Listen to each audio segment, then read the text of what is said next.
ये जो ब्रज बिहारी प्रसाद था, ये खुद एक मतलब आपराधिक चरित्र का व्यक्ति था, आपराधिक इसका इतिहास था और तिरहुत और चंपारण के इलाके में इसका गैंगवार चलता था। तो मुन्ना शुक्ला है, वो राजद का नेता है और अभी 94 में, अभी 2024 में जो लोकसभा चुनाव हुए वैशाली से राजद का उम्मीदवार भी था, वीणा देवी से हार गया लोजपा प्रत्याशी से।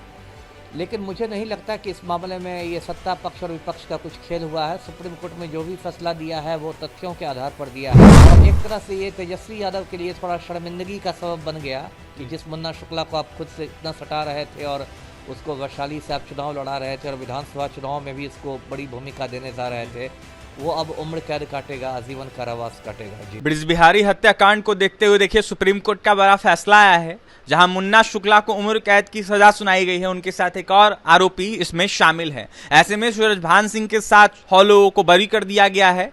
कहा यह जा रहा है कि ये 100 लोगों को देखते हुए सबूत इकट्ठा नहीं हो पाए, जिसके वजह से जो पुख्ता सबूत है वो कहीं ना कहीं नहीं दिख पाया, जिसके बाद इन लोगों को छोड़ा गया है। हमारे साथ बात करने के लिए बिहार के पूर्व आईपीएस अमिताभ कुमार दास से जुड़ेंगे, बात करेंगे। अमिताभ दास जी, कैसे देख रहे हैं इस घटना को देखते हुए जिस तरीके से सुनवाई हुई है सुप्रीम कोर्ट की?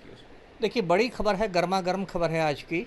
ये सुप्रीम कोर्ट ने आज ब्रज बिहारी प्रसाद हत्याकांड में पूर्व विधायक मुन्ना शुक्ला को और मंटू तिवारी को उम्र कैद की सजा सुनाई है, आजीवन कारावास की, और 15 दिनों के अंदर दोनों को आत्मसमर्पण करने के आदेश दिए हैं। अब मैं दर्शकों को ये पूरा मामला शुरू से बताता हूँ। ये जो ब्रज बिहारी प्रसाद था, ये खुद एक मतलब आपराधिक चरित्र का व्यक्ति था, आपराधिक इसका इतिहास था और तिरहुत और चंपारण के इलाके में इसका गैंगवार चलता था, मतलब वर्चस्व की लड़ाई चलती थी इसकी और शुक्ला बंधुओं से। ये 3 शुक्ला बंधु थे, छोटन शुक्ला, भुटकुंड शुक्ला और मुन्ना शुक्ला। और इसके अलावा यूपी का उस समय माफिया डॉन था श्री प्रकाश शुक्ला, वो भी इस शुक्ला बंधुओं से जुड़ा हुआ था। तो ब्रज बिहारी प्रसाद की इन लोगों से अदावत चलती थी, 36 का रिश्ता था दोनों में। 1994 में छोटन शुक्ला की हत्या कर दी गई और उसमें शक ये था कि ब्रज बिहारी प्रसाद ने मरवाया है। फिर कुछ वक्त बाद भुटकुंड शुक्ला की भी हत्या कर दी गई, उसमें भी शक यही था कि ब्रज बिहारी प्रसाद ने मरवा दिया है। इस बीच क्या हुआ कि ब्रज बिहारी प्रसाद जो था वो बिहार सरकार में मिनिस्टर बन गया, विज्ञान एवं प्रौद्योगिकी मंत्री, और इंजीनियरिंग कॉलेज के एडमिशन में दाखिले में कुछ घोटाला हुआ था। तो उस घोटाले की वजह से ब्रज बिहारी प्रसाद को इस्तीफा देना पड़ा सरकार से और फिर वो बेऊर जेल चला गया, जेल भी गया। तो जैसा कि होता है वीआईपी लोगों के साथ, जब वो जेल जाते हैं तो कुछ सीने में दर्द उठ जाता है, कुछ ऐसा हो जाता है। तो ब्रज बिहारी प्रसाद के साथ भी ऐसा ही हुआ और फिर डॉक्टरों ने उसको, जो इंदिरा गांधी आयुर्विज्ञान संस्थान है पटना के शेखपुरा में है, बड़ा अस्पताल है IGIMS, उसमें भेज दिया, रेफ़र कर दिया। उसका ब्रज बिहारी प्रसाद IGIMS में आ गया और फिर आराम से रहने लगा और हर शाम वो इवनिंग वॉक करता था उसी अस्पताल के ही कैंपस में। तो यह 13 जून 1998 की घटना है। अब तो 26 साल बीत गए।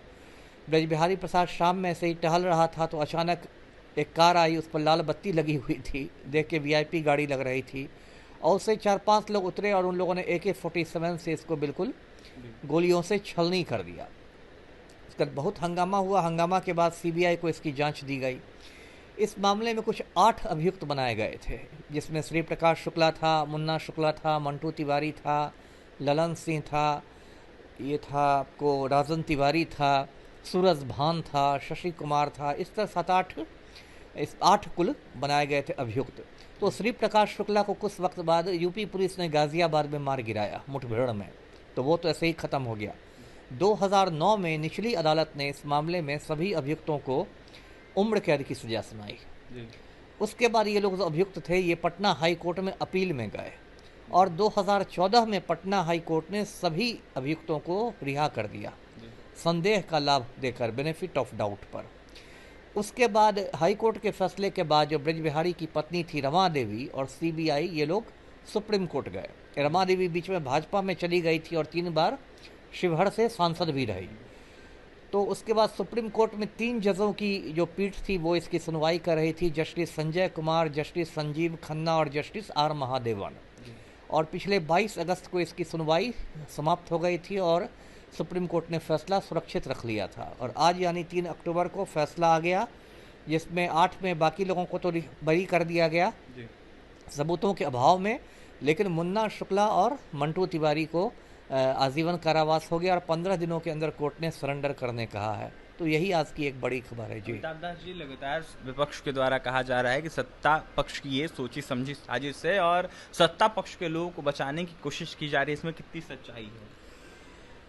देखिए, मुझे नहीं लगता, ऐसे तो ये बात सही है कि जो मुन्ना शुक्ला है वो राजद का नेता है और अभी 94 में, अभी 2024 में जो लोकसभा चुनाव हुए वैशाली से राजद का उम्मीदवार भी था, वीणा देवी से हार गया लोजपा प्रत्याशी से।